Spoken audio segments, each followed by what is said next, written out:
अस्सलामुअलैकुम, आप देख रहे हैं समा। मैं हूं महक असलम। हेडलाइंस आपने जानी। अभी आपको बताएं कि इमरान खान ने एक बार फिर कहा है कि इलेक्शन ना हुए तो तहरीक इंसाफ भरपूर ताकत के साथ सड़कों पर होगी। पीडीएम सुप्रीम कोर्ट के हुक्म पर अमल करती हुई दिखाई नहीं दे रही। इसी पर बात करेंगे। वजीर इत्तला सिंध शर्जील इनाम मेमन साहब हमें ज्वाइन कर चुके हैं। शर्जील साहब, बेहद शुक्रिया वक्त देने के लिए। कहिएगा, खान साहब ने एक दफ़ा फिर से सड़क सियासत का ऐलान कर दिया है, क्या कॉमेंट करेंगे? बिस्मिल्लाहिर्रहमानिर्रहीम, शुक्रिया जी। मैं समझता हूँ कि खान साहब की मुकम्मल सियासत जो है वो सड़कों पे, इंतशार पे, फसाद, हंगामा, लड़ाई, गालम गलोच, बदमाशी, गुंडागर्दी, बस इनकी पूरी सियासत का महवर यही है। ये प्रॉपर तरीके से कैसे कहा जा सकता है कि ये सियासतदान नहीं है, ये एक गुंडागर्दी की फोर्स है। इसका मकसद है कि मुल्क में अनारकी फैलाना, बदमाशी करना, धमकियां देना, लोगों को यरगमाल बनाना। इन्होंने अभी तक जो भी इनका वो रहा है सियासत का वतीरा, वो सिर्फ और सिर्फ जो है उनका महवर यही रहा है। कई भी इंतखाबात अपने वक्त पे होंगे। कोर्ट में केस चल रहा है, कोर्ट में जब पीटीए खुद गई हुई है और सुओ मोटो नोटिस पे भी वो चल रहा है, जो चीज कोर्ट में ये किस तरह कह सकते हैं, मतलब ये अब अदालतों को भी धमका रहे हैं। किसको धमकाएंगे? हुकूमत को धमकाना इनका काम है, अदालतों को धमकाना इनका काम है, इदारों को धमकाना इनका काम है। किस चीज को ये नहीं धमका रहे?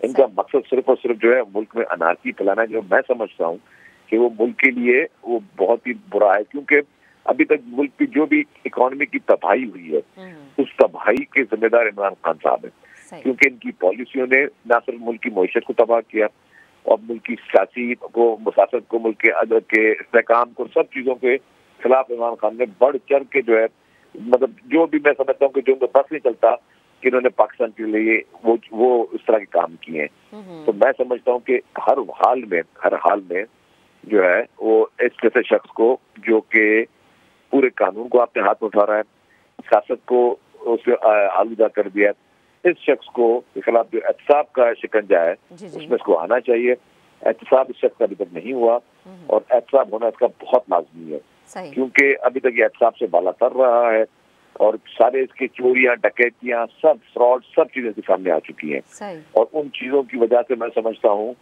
कि अब लोगों में भी एक अफरा तफरी बन गई है कि ये कौन सी आसमानी मखलूक है जिसको कोई भी ताकत हाथ नहीं लगा सकती।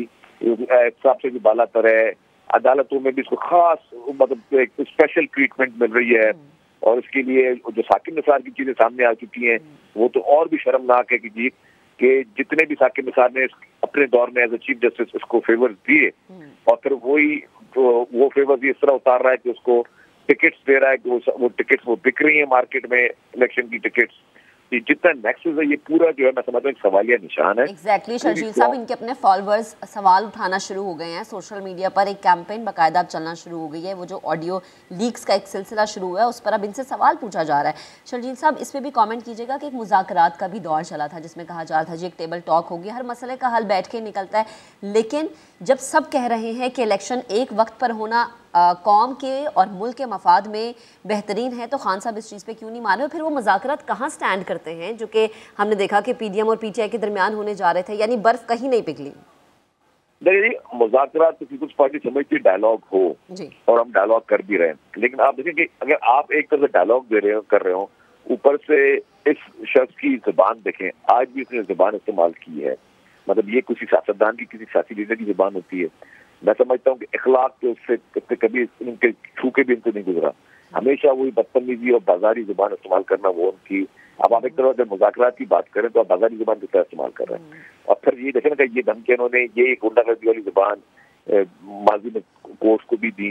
मुझे वो भी चीज याद है कि जब सुप्रीम कोर्ट की बेंच ने फैसला दिया था कि असेंबली को बहाल किया जा रहा है, जो इन्होंने और आरिफ अलवी ने जो गेम पूरी खेली थी, उसके बाद आप देखें कि इन्होंने लंदन में chief justice supreme court Banjal साहब के खिलाफ मुजाहरे किए, उनकी तस्वीरों को की। मतलब ये हर चीज इन्होंने पूरे हर एक को, मतलब या तो धमकी, मतलब ये गन पॉइंट में पूरे मुल्क को चलाना चाहते हैं, या मैं खुदा खत्म मुल्क को आग लगा दूंगा, या तो कहता है कि मुल्क में एटम बम गिरा दिया जाए 22 करोड़ आवाम पर, या तो ये मुल्क के खिलाफ साजिशें करना शुरू कर देता है, या तो उसको यह कि जी मुझे हर हाल में आप जो इक़्तिदार दें मुझे, और वो भी नाजायज तरीके से दें।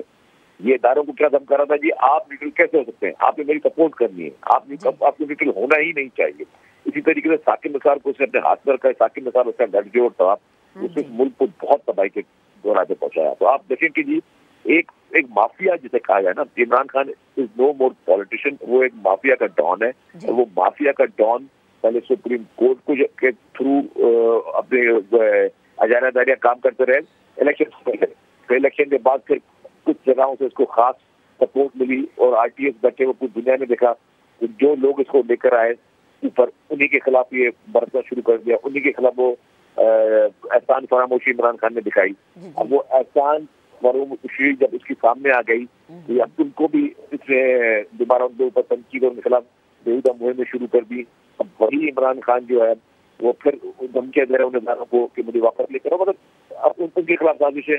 आप ये देखें कि पाकिस्तान की हिस्ट्री में मैं कह रहा हूँ वाकई इमरान खान को एक क्रेडिट जाता कि इतनी ज्यादा एहसान फरामोशी किसी ने नहीं की, इतना ज्यादा कानून को जिस तरह इतने जर्गमाल बनाया, कानून को बुलडोज किया, किसी ने नहीं किया।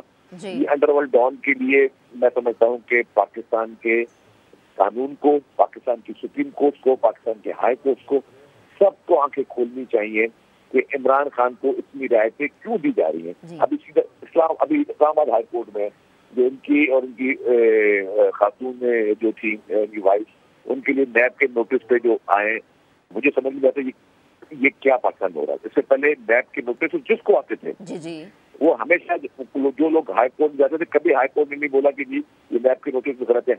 किसी इदारे को आप कैसे रोक सकते हैं कि जी आप किसी को इन्वेस्टिगेशन? बिल्कुल शर्जील साहब, अगर इदारों के एहतराम की बात है तो खान साहब की तकरीरें वो हमें याद है जिसमें वो इदारों के एहतराम की बात करते थे, लेकिन अब वो वही काम करते नजर आते हैं जिसपे वो कभी नून लीग को इल्ज़ाम देते थे। यानी इदारों पे तनकीद करते हैं, साबिक आर्मी चीफ का नाम लेते हैं, कहते हैं कि मुझे 2 से 3 दफ़ा कत्ल करने की साजिश की गई।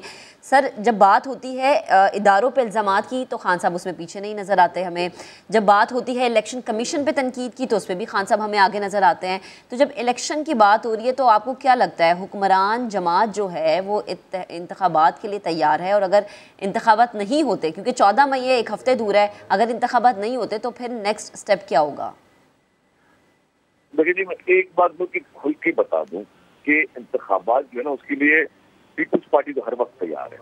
पाकिस्तान पीपल्स पार्टी ने पंजाब में अपनी टिकट्स भी दे दी, ठीक है, अभी टिकट्स अनाउंस कर दी। पीपल्स पार्टी हर हाल में हर वक्त इलेक्शन तैयार है, लेकिन पीपल्स पार्टी का ये भी एक पॉइंट है कि जी इंतखाबात आप पूरे पाकिस्तान में एक दिन करें और किसी के प्रेशर में आके ना करें, किसी को एज ना मिलनी चाहिए।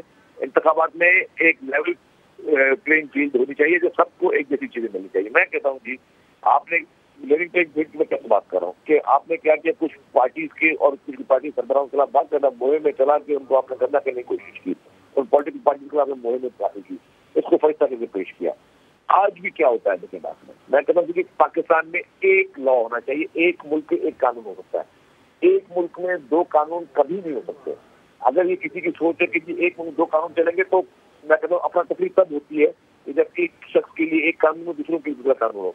इसी को मुझे बताएं कि जब ये केपी के बीआरटी का केस था और वो इस्लामाबाद हाईकोर्ट के चीफ जस्टिस मरूम ने कहा कि जिसको नैब और FIA इंक्वायरी करे, इन्वेस्टिगेशन करे, जस्टिस बंदयाल साहब ने उनको दिया इसके ऑर्डर, ठीक है, कि जी इस पे नैब और FIA जो है वो इंक्वायरी नहीं करेंगे, ठीक है, उनको इससे ऑर्डर दिया, उनको रोक दिया।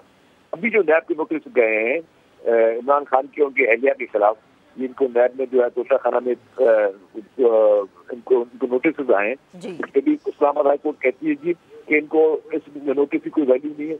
अच्छा, अगर ये दोनों बातें ठीक है, अगर बंदयाल साहब जजमेंट भी ठीक है और इस्लामाबाद हाई कोर्ट की ये भी चीज ठीक है, तो मेरा सवाल ये है फिर बाकी जिन लोगों ने जेलें काटी, बाकी जिन लोगों ने नोटिस के ऊपर जो उन्होंने जहनी तनाव का शिकार हुए या उनकी जो तस्वीरें की गई, उनकी फैमिली की तस्वीरें की गई, अगर ये डिसीजन ठीक है तो फिर वो गलत है, उसमें माफी मांगी जाए।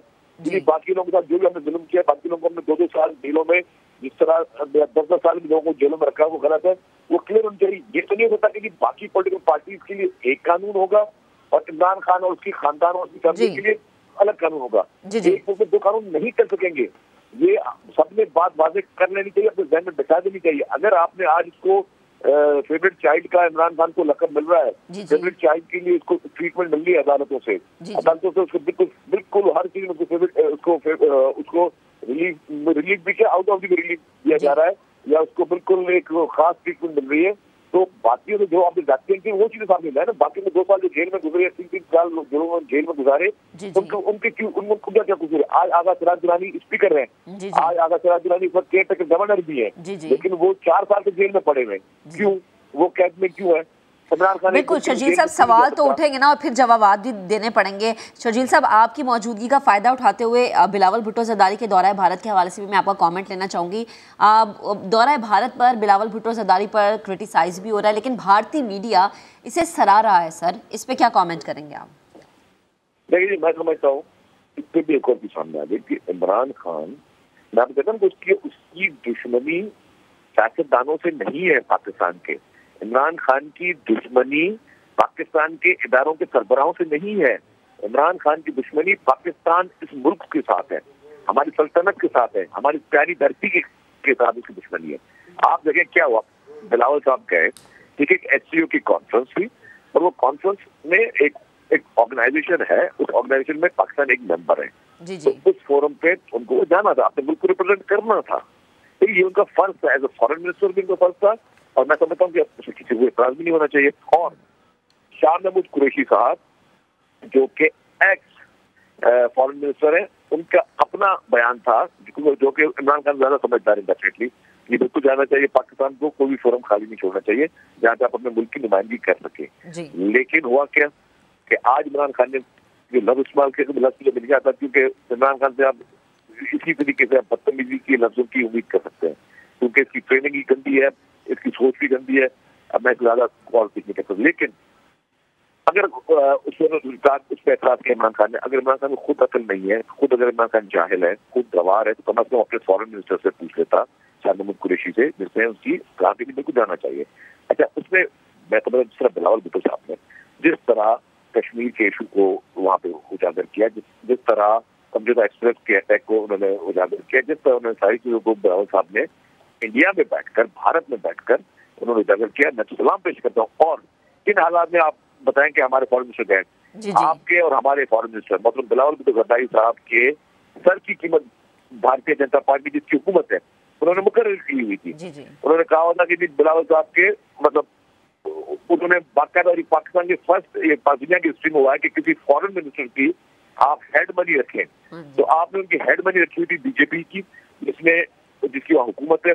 और इसी बिलावल साहब ने बड़े बड़े दुनिया के बड़े से बड़े प्लेटफॉर्म्स पे कहा कि he is the butcher of Gujarat and he is the butcher of Kashmir. और उस शख्स को, उस फॉरेन मिनिस्टर जो उस धरने के साथ वो गए उस मुल्क में, मतलब अगर आप ना जाते लोग क्या बोलते जी कि उन्होंने बयानात दिए हुए थे इसलिए नहीं आए, या पाकिस्तान की फॉरेन मिनिस्टर के हमने सर की कीमत रखी थी तो इसलिए वो नहीं आए। लेकिन अल्हम्दुलिल्लाह इतनी करेज, क्योंकि वो शहीद जुल्फ़िकार अली भुट्टो के नवासे हैं, वो शहीद मोहतरमा बेनज़ीर भुट्टो साहिबा के फर्जंद है, वो मर्द मोहतरम आसिम अली जरदारी साहब के फर्जंद है। वो हिम्मत थी, वो जुर्रत थी, हेड मनी होने के बावजूद जो है वो उस मुल्क में धड़ल्ले के साथ गए, धड़ल्ले के साथ अपना मौक़िफ़ रखा, अपने मुल्क की जो इंडियन दहशतगर्दी है, हिंदुस्तानी दहशतगर्दी की सोच है, हिंदुस्तानी साजिशों की सोच है, उसको उन्होंने उजागर किया। इसमें तो मैं समझता हूँ कि हमें सबको सल्यूट करना चाहिए अपने फॉरेन मिनिस्टर को, मतलब बिलावल भुट्टो जरदारी साहब को, कि जिस हिम्मत और जुर्रत के साथ उन्होंने ये सारा जो है वो पाकिस्तान का नाम और रोशन करके आए। लेकिन यहाँ पे क्या हुआ, जैसे वहाँ पे गए पीटीआई के जितने भी बड़े ओहदेदारान हैं, एक्स मिनिस्टर्स हैं, आज इमरान खान खुद भी, उन्होंने क्या किया, आप क्रिटिसाइज कर रहे हैं, मतलब आप किसके एजेंडा पे चल रहे हैं? क्योंकि इमरान खान इंडिया के एजेंडे पे इसलिए चल रहा है कि ये आपके इलेक्शन कमीशन के ईसीबी का जो फॉरेन फंडिंग का केस है उसमें चीज साबित हो चुकी है कि इमरान खान को इसराइल से और भारत से फंडिंग होती है। तो जिस तरह इमरान खान को वहां से फंडिंग होती है तो दायरा जिसका वो नमक खा रहा है उसकी नमक हलाली कर रहा है। पाकिस्तान का नमक इमरान खान को पसंद नहीं आया, इसलिए पाकिस्तान के साथ मुसलसल नमक हरामी कर रहा है, इस मुल्क की मईशत के साथ के खिलाफ मुसाजिशें कर रहा है। आप देखें कि जब यही इन्होंने IMF का जो मुआहदे किए तो उसके बाद जब ये प्रेजेंट हुकूमत उसको मुआहदों को कंप्लीट करने के लिए गई तो हुआ क्या कि इनके फेडरल मिनिस्टर्स की, इनकी अपने गवर्नमेंट के लोगों की रिकॉर्डिंग सामने आई कि जी IMF को पैसे, मजीद पैसे पाकिस्तान में नहीं मिलने चाहिए। मतलब ये पाकिस्तान मुल्क एज ए कंट्री के खिलाफ ये काम कर रहा है, ये किसी पॉलिटिकल पार्टी या किसी इंस्टीट्यूट के खिलाफ नहीं कर रहा है ये काम। जी ठीक है, बेहद शुक्रिया शर्जील साहब, आपका मौक़िफ़ आ गया, बेहद शुक्रिया, आपने वक्त दिया, गुफ्तगू की।